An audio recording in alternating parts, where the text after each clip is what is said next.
உறுப்பினர் திருமதி பிரேமலதா விஜயகாந்த் அவர்கள்.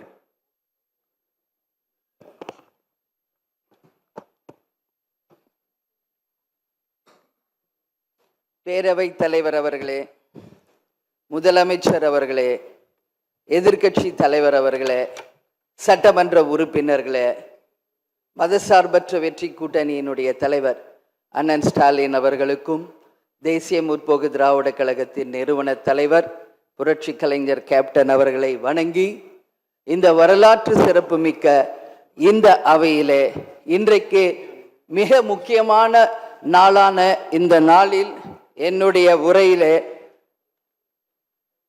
நேற்றே முதலமைச்சர் அவர்களுக்கு இன்றைக்கு பெரும்பான்மையை நீங்கள் நிரூபிக்க வேண்டும் என்று என்னுடைய வாழ்த்துக்களை நேற்றே நான் பதிய வைத்திருக்கிறேன். அதே போல முதலமைச்சர் அவர்கள் செய்த நல்ல விஷயங்களையும் நாம் பாராட்டி இருக்கிறோம். எதிர்கட்சிகளை எதிரி கட்சியாக நினைக்காமல் அனைவரையும் சந்தித்து அரசியலில் ஒரு மாண்பையும் மரபையும் நீங்க ஏற்படுத்தியிருக்கீங்க, வரவேற்கத்தக்கது. அதுபோல உங்களுடைய முதல் அறிவிப்பிலேயே சிங்கப்படை பெண்களை பாதுகாக்கவும், அதே போல மதுக்கடைகளை மூடுவோம் என்று சொன்னதும் மக்களால் வரவேற்கப்பட்டது.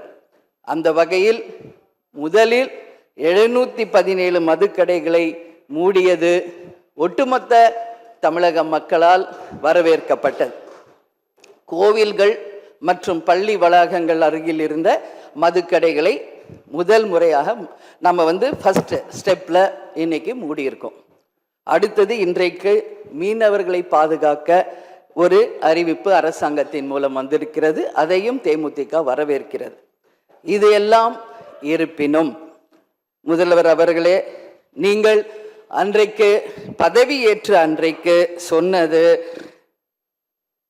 உங்களுடைய ஆட்சி வெளிப்படையான ஆட்சியாக இருக்கும், மக்களுக்கும் தமிழ்நாட்டுக்கும் ஒரு முன்னுதாரணமான ஆட்சியாக இருக்கும் அப்படின்னு தான் நீங்க அன்னைக்கு சொன்னீங்க.